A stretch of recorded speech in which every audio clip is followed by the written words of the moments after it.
जय जय श्री राधे श्याम। कैसे हैं आप लोग? विश्वास है बहुत ही कुशल मंगल होंगे और उतने ही कुशल मंगल ढंग से आप लोगों का दिन भी चल रहा होगा। आज हम बहुत ही महत्वपूर्ण विषय के बारे में जानने वाले हैं। आज का विषय है कि पहली कथा हम कैसे करें। देखिए, कथा सीखने के बाद जो महत्वपूर्ण स्टेप आता है या महत्वपूर्ण चरण आता है, वह चरण है कथा करने का। अगर हम कितना भी अच्छा श्लोक बोल रहे हैं, प्रसंग बोल रहे हैं, दृष्टांत बोल रहे हैं, भजने बोल रहे हैं, लेकिन हमें कथा ही नहीं मिल रही है, हमें कोई सुनने के लिए तैयार ही नहीं है, तो मामला अटक जाता है। अब यहाँ प्रश्न ये उठता है कि जिनका बैकग्राउंड है, जिनके पास गुरु का सानिध्य है, उनके लिए तो बढ़िया है, वो कर लेंगे, कोई दिक्कत ही नहीं है उनको। वो आराम से अपने गुरु जी से बोलेंगे, गुरु जी हमारी कहीं कथा लगवाओ, पहली कथा हम कर लेंगे तो हमारा प्रचार हो जाएगा, धीरे धीरे कथा करने लगेंगे। उन लोगों को तो कोई समस्या ही नहीं है। यहाँ समस्या उनको आती है कि ना तो गुरु का सानिध्य है और ना ही बैकग्राउंड है ऐसा कि हमारा बैकग्राउंड हो कि समझें कि यह भी कथा कर सकता है। जैसे नेता के घर में कोई बच्चा पैदा होता है तो उसको नेतागिरी नहीं सिखाई जाती है, वो ऑलरेडी सीखा सिखाया पैदा होता है।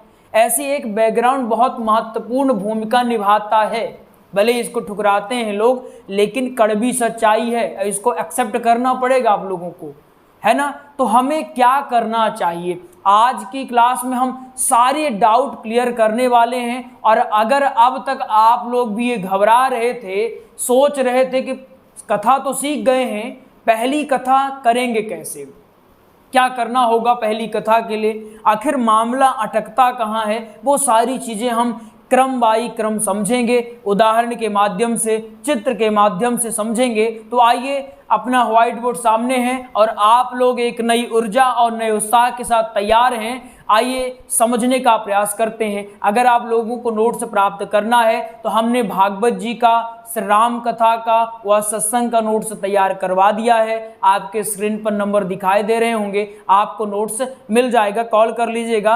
अब राम कथा का और भागवत का नोट्स घर पहुंचाकर भी सेम ऐसे ही स्पाइरल करके पूरा बढ़िया विधिवत ढंग से नोट्स बना करके आप तक पहुंचाया जाता है। ध्यान दीजिएगा, यह पुस्तक नहीं है, यह नोट्स है। नोट्स और पुस्तक में बहुत अंतर होता है। पुस्तकों में हम हर बात को सम्मिलित कर सकते हैं, लेकिन नोट्स बनाते समय छांटना पड़ता है कि जो महत्वपूर्ण है केवल उसी को रखना है। तो जो श्री राम कथा का नोट्स है, उसका शुल्क, सारी चीज़ें आपको आगे मिल जाएंगे वीडियो में। अगर आप आगे तक नहीं हो कर रहे हैं तो आपके पास नंबर है, इस नंबर में कॉल करेंगे, आपको सब कुछ मिल जाएगा। आइए समझने का प्रयास करते हैं।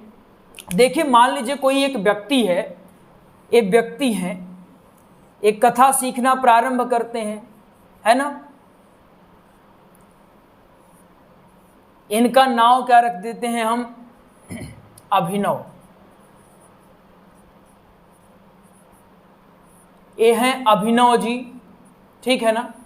एक कथा सीखना प्रारंभ करते हैं, इन्होंने क्लास लिया, नोट्स लिया, कैसे भी करके कथा सीख गए। इनका कोई बैकग्राउंड नहीं है। अब कथा सीखने के बाद नॉर्मल सी बात है, मन में आएगा कि अब तो हम कथा सीख गए हैं, अब हमें कहीं ना कहीं जाकर के कथा करनी चाहिए।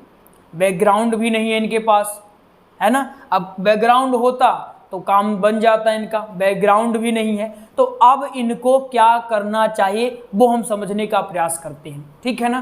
पहला काम इनको ये करना चाहिए, जो पहला काम है, तो पहले निर्धारित करें कि हमारी तैयारी पक्की है या फिर नहीं। अगर तैयारी पक्की नहीं है तो नहीं करना चाहिए, अगर तैयारी पक्की है तो कर लेना चाहिए। तैयारी पक्की है या नहीं, ये कैसे समझेंगे। आपके पास आस पड़ोस में कोई हो जो समझने वाले हों कथाओं को, उन्हें आप सुनाएं कि हमने ये तैयार किया है, आप थोड़ा सुनो, क्या हम सही दिशा में जा रहे हैं या नहीं।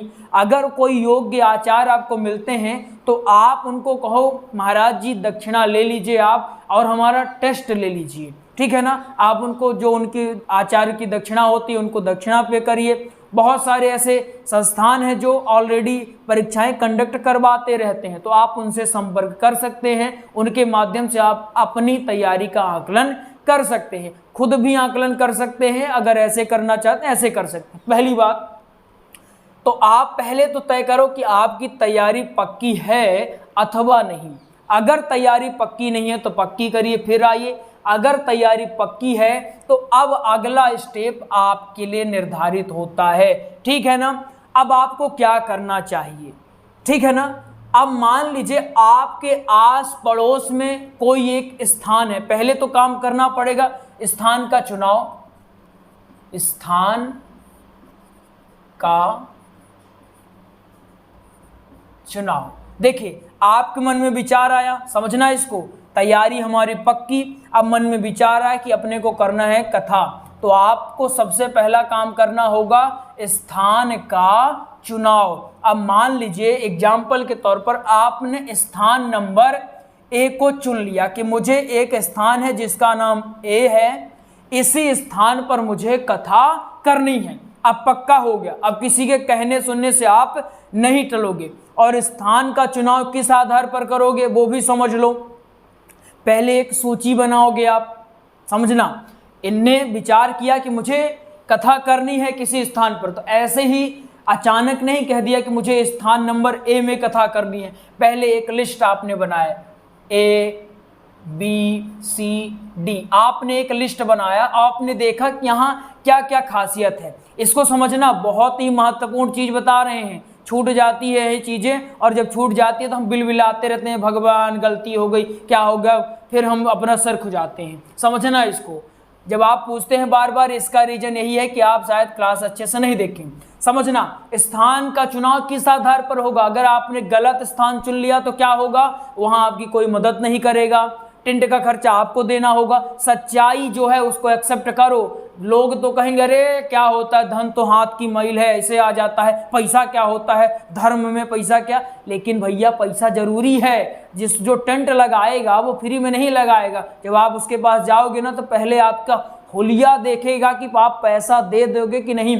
50,000 रुपये टेंट का लगता है, वो आप दे पाओगे या नहीं। अगर नहीं दे पाओगे तो नहीं लगाएगा। साउंड वाले पहले वो कर देते हैं, है ना, पूरे सबका एक सिस्टम बना होता है, तो वो धन तो लगेगा। अगर आपने गलत चुनाव कर लिया, गलत स्थान आपने चुन लिया, तो क्या होगा, सबसे पहला कांड होगा कि सारा का सारा भार आपके ऊपर अकेले पड़ जाएगा, जो कि ये सही नहीं है और आप हो सकता है सहन न कर पाओ। क्योंकि इसमें ऐसे बच्चे होते हैं जो सहन नहीं कर पाएंगे इतना शुल्क, और अगर सहन कर भी पा रहे हैं तो अगर हम खुद से लगा करके 3-3 लाख रुपए लगा कर अगर कथाएं करेंगे, खुद से करेंगे, मिलना कुछ नहीं है, तो 2 कथाओं 3 कथाओं के बाद फिर तो घर बेचना पड़ेगा, ज़मीन बेचना पड़ेगा। तो फिर सब सोचोगे काहे का भैया कथा, इससे अच्छा तो चलो कोई नौकरी कर लेते हैं।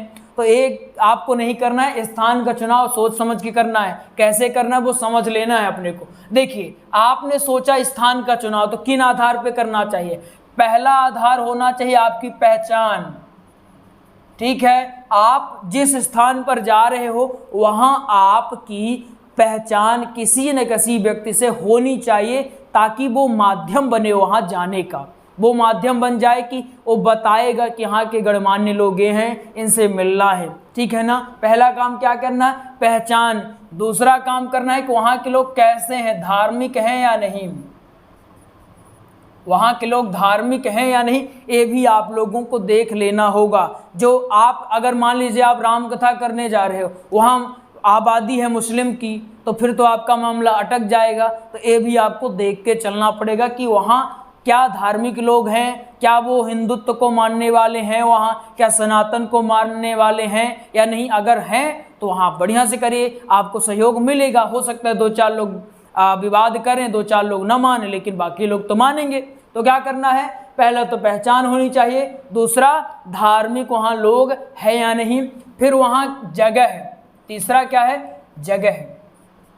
वहाँ आप कोई भी देखना है जगह है या नहीं। आप कहीं ऐसी जगह कथा न कर दो, इस साक्षात भागवत जी के ग्रंथ में भी लिखा हुआ है कि कथा करने से पूर्व जगह देखना है कि बड़ी जगह है या नहीं, बैठने योग्य जगह है या नहीं, ये देख लेना है। अगर कोई मंदिर है, तालाब का किनारा है, कोई बड़ा बागीचा है, कोई मैदान है, ऐसे स्थान पे कर सकते हैं। अगर मंदिर मिलता है तो मंदिर ज़्यादा सुटेबल होता है। अब तो नवरात्रि आ रही, तो नवरात्रि में अगर कोई देवी जी का मंदिर मिल जाता है और वहाँ आप कथा प्रारंभ कर देते हैं तो ये होता है सोने में सुहागा, ठीक है ना। और इसको कहते हैं अवसर का लाभ लेना, और अवसर का लाभ लो, भोंदू बन के नहीं बैठना अपने को, ठीक है ना।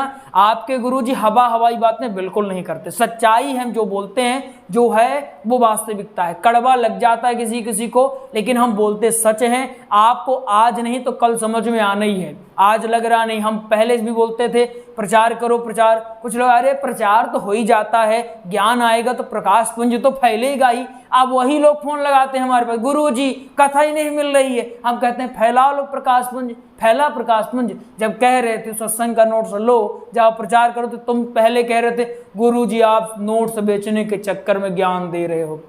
ऐसा कुछ भी नहीं है, आप यथार्थ है खुद से तैयार चीजें करो। अब कुछ लोग कहते हैं कि राम कथा का नोट्स बहुत हाई फाई शुल्क है।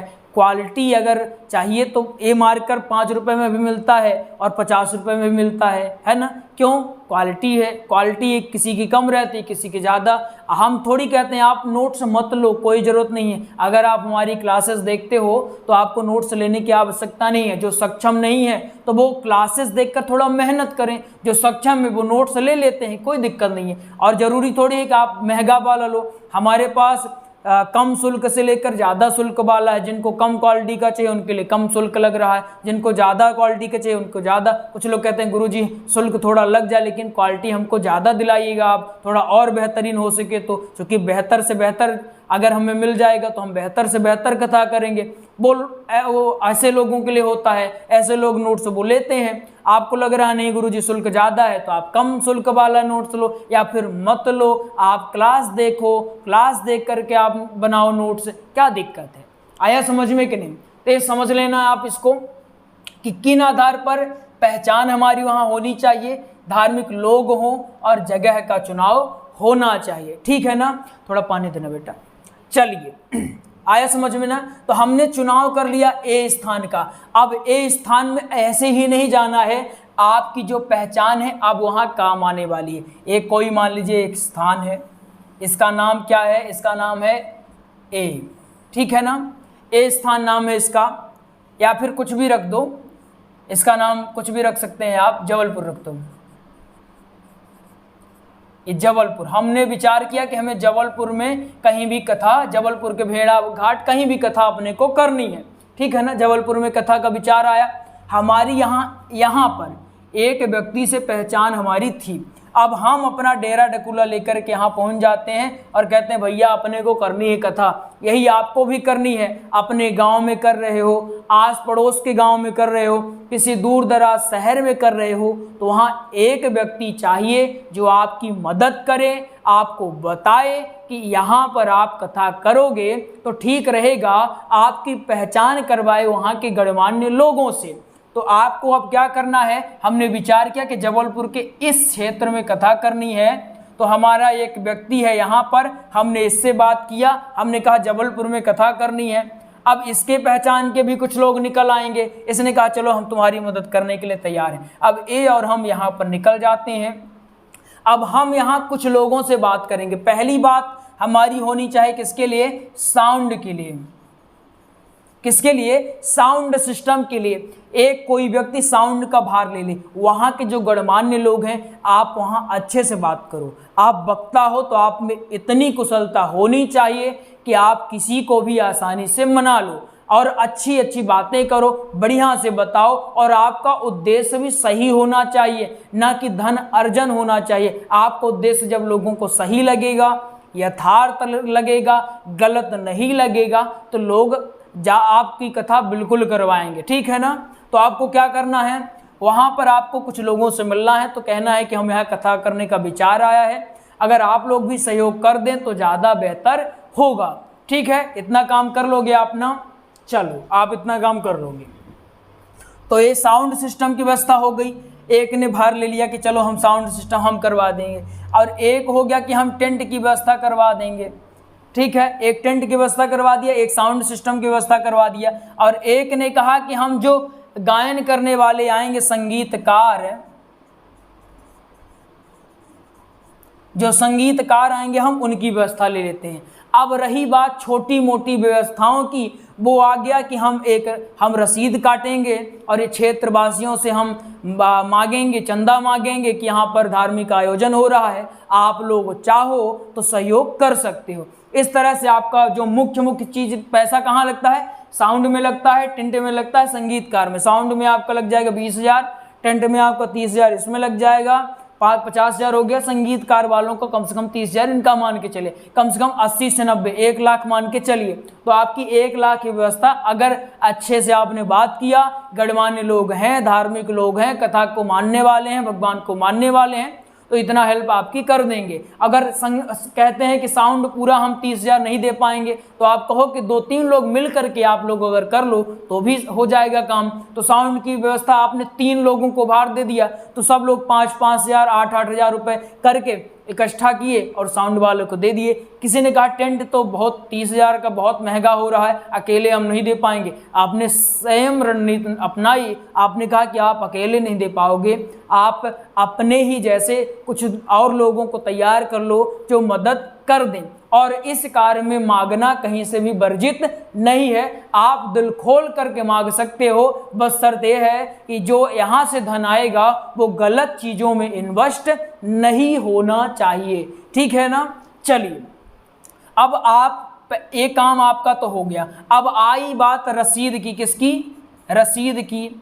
अब रसीद आपको बना लेनी चाहिए और गांव-गांव में 3-4 लोगों को नियुक्त करें जो योग्य हों, सक्षम हों और पात्र हों। ऐसे पात्र हों कि आप उनको भरोसा कर लें, मतलब भरोसे के पात्र हों। अगर भरोसे के पात्र नहीं है तो क्या करेंगे? रसीद लेके जाएंगे और पैसा ले लेंगे, काटेंगे नहीं, बोलेंगे पैसा दिए ही नहीं, वो भगा दिए, ऐसा भी होते हैं। बल्कि तो आप भरोसेमंद लोगों को नियुक्त करेंगे, रसीद आप काटेंगे, गांव-गांव में जाएंगे, उनकी श्रद्धा के अनुसार वो मदद करेंगे। इस तरह से आपका मामला सेट हो जाएगा। लेकिन यह सेट तभी होगा जब आप में वास्तव में योग्यता होगी।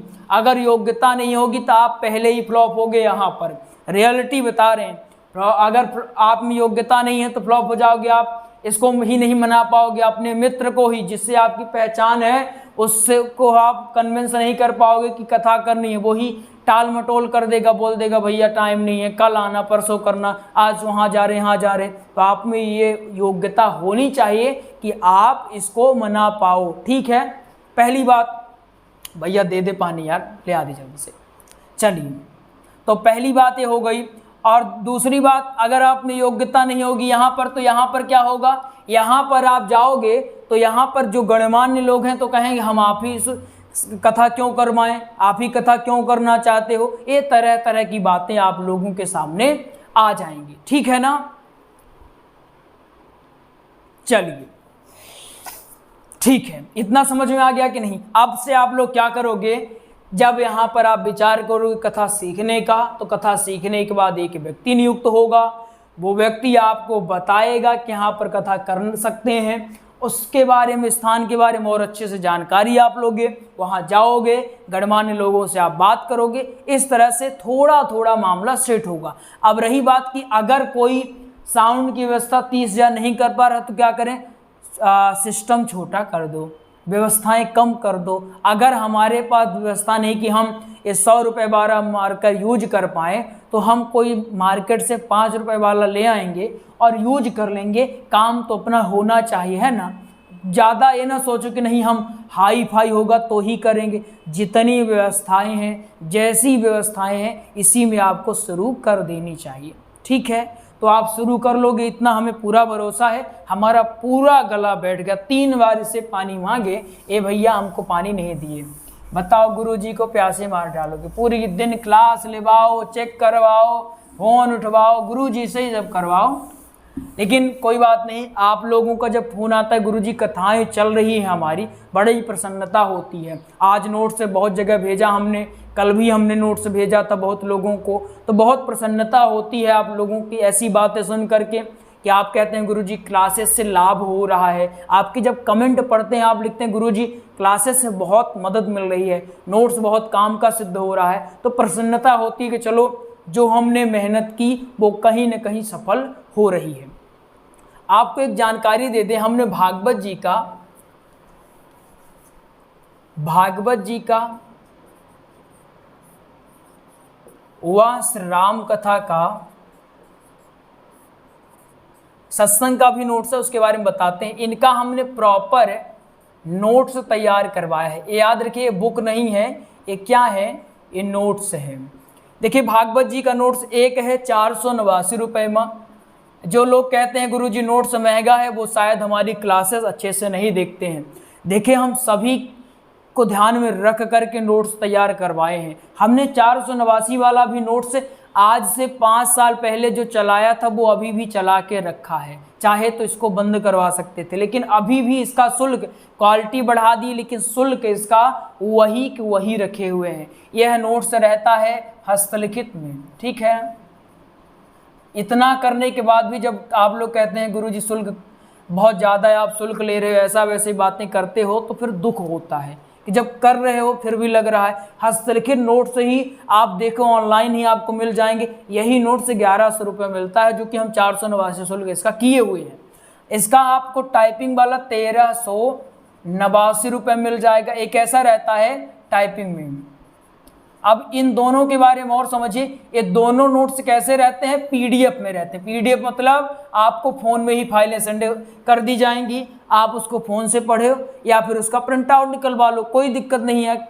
अब घर में मंगाने की बात जो करते हैं तो उनको देना पड़ता है 2200 रुपये। अब ये 2200 जो सुनते हैं वो कहते हैं गुरुजी बहुत ज़्यादा शुल्क ले रहे हो। तो ज़्यादा शुल्क आपको लग रहा है तो आप इनमें से कोई ले लो, क्या दिक्कत है, ये दोनों ले लो। ये घर में मंगाने का शुल्क है, हम इसका प्रिंट आउट निकलवाएंगे, पूजन करवाएंगे, इस तरह से स्पाइरल करवाएंगे, इस तरह से इसके पास कवर चढ़वाएंगे, जब पैकिंग करवाएंगे आपके तक भेजेंगे तो खर्चा तो लगता ही है। अब गुरुजी के पास कोई पेड़ नहीं लगा है कि पैसे वाला पेड़ लाए, गुरुजी जाएं हिलाएं खट खट अब पैसा गिराए, है ना। तो गुरुजी अगर कर रहे हैं तो फिर समझा भी करो, और जब आप कुछ बोलते हो तो बोलने से पहले समझो कि आखिर सामने वाला है क्या, उसके बारे में पहले जान लो। जब तक आप किसी के बारे में जानते नहीं हो तो फालतू के कमेंट करना, फालतू की बातें करना ये शोभा नहीं देती है, ठीक है ना। तो आप समझ लो, देख लो नोट्स का शुल्क कैसे कैसे रहता है। अब भी कोई कहता शुल्क ज़्यादा है तो भैया तुम ना लो ना, ये वाला ये ले लो। जो सक्षम है ये ले सकते हैं, जो नहीं है वो ये वाला ले सकते हैं, जो और भी कम है वो ये वाला ले सकते हैं, जो बिल्कुल भी नहीं उनके लिए हम फ्री क्लासेस चला रखे हैं। यूट्यूब में आप देखो फ्री क्लासेस हैं, कोई दिक्कत नहीं है। टेलीग्राम है, उसमें जाओ फ्री में टेस्ट दो, हर चीज़ें हैं, खुद से नोट्स बनाओ, क्या दिक्कत, थोड़ा मेहनत कर लो, ठीक है। चलिए इसी तरह से राम कथा का नोट्स एक 1449 रुपये का रहता है। ये हस्तलिखित नोट्स रहता है और ये पीडीएफ में रहता है। ये पीडीएफ फॉर्म में मिलेगा, और अगर घर पे आपको चाहिए तो एक रहता है 3800 रुपये। ये आपको घर पर उपलब्ध करवा दिया जाएगा, ठीक है ना। सत्संग का नोट्स भी हमने तैयार करवा दिया है। अब ये सत्संग का नोट्स क्यों है, प्रचार करने के लिए है। ये 441 रुपये में टाइपिंग वाला है, ये हमेशा से यही शुल्क था, यही है। अगर इसमें कुछ बढ़ाते हैं तो फिर देखेंगे शुल्क का, लेकिन अभी इसका यही शुल्क है। अगर आपको प्राप्त करना है, नंबर है 8269386376। इस नंबर में आप कॉल कर लें। आप जो भी नोट्स लेते हैं आप उसका स्क्रीनशॉट ले करके, ये व्हाट्सएप नंबर भी है, इसी नंबर में शुल्क जमा भी होगा, यही नंबर व्हाट्सएप की भी है, इसी नंबर में आप शुल्क जमा करके आप स्क्रीनशॉट डालेंगे तो आपको वही नोट्स भेज दिया जाएगा। ये नोट्स लेना, ये जो भी लेना है आपको उपलब्ध करवा दिया जाएगा। इस तरह से रहता है। डेमो हमने बहुत ज़्यादा दिखा रखा है। इस तरह से बाइंडिंग में रहता है, तीसरे दिन का हमारे पास है, ये देख लीजिए ऐसे रहता है, पूरा विधिवत ढंग से रहता है। आप इसको जैसे आप कथा करते हैं, कथा में पहले क्या हमने बताया था, पहले आ फिर माँ फिर सा। आ का मतलब पहले, आ मतलब पहले आरती। ये देखिए श्री राम जी की आरती, आरती अवध बिहारी की। और ऐसा नहीं कि एक ही आरती, 9 दिन में पूरा अलग अलग आरती हमने डलवाया है और अलग अलग मंगलाचरण डलवाया है। हम चाहते थे एक ही आरती डलवा देते, एक ही मंगलाचरण कॉपी पेस्ट बुक की तरह करवाते, लेकिन ना, ये हमने कहा कि नोट्स है, इसीलिए बुक और नोट्स में अंतर है। कुछ लोग ज्ञान देने आते हैं, उनकी बुक तो सस्ते मिल रही है, आप कैसे, ये बुक नहीं है भाई। बुक होती तो हम आपको 50-50 रुपए में किसी भी दुकान में रखवा देते और आपको प्रेषित करवा देते। यह है नोट्स, समझना इस बात को। ये आरती है, फिर इसके बाद यहाँ पर आप जाओगे तो मंगलाचरण, मंगलाचरण के बाद आप जाओगे तो यहाँ से आपको पूरा लिखा है कि कैसे यहाँ से तीसरे दिवस की कथा प्रारंभ हो रही है। आइए इस कथा रूपी गंगा में गोता लगाते हैं। इस पूरा ढंग से यहाँ पर लिखा हुआ है और हर चीज़ रहती है, चाहे वो प्रसंग हो, चाहे भजने हो, चाहे दृष्टांत हो, हर चीज़ आपको मिल जाएगी। भजन, यहाँ देखिए भजन भी लिखा हुआ है, ठीक है ना। तो आप चाहें तो प्राप्त कर सकते हैं। ये नंबर दिया हुआ है, स्क्रीन पर भी आपके नंबर दिया हुआ है। आइए मिलते हैं अगले प्रसंग में, तब तक के लिए जय जय राधे श्याम।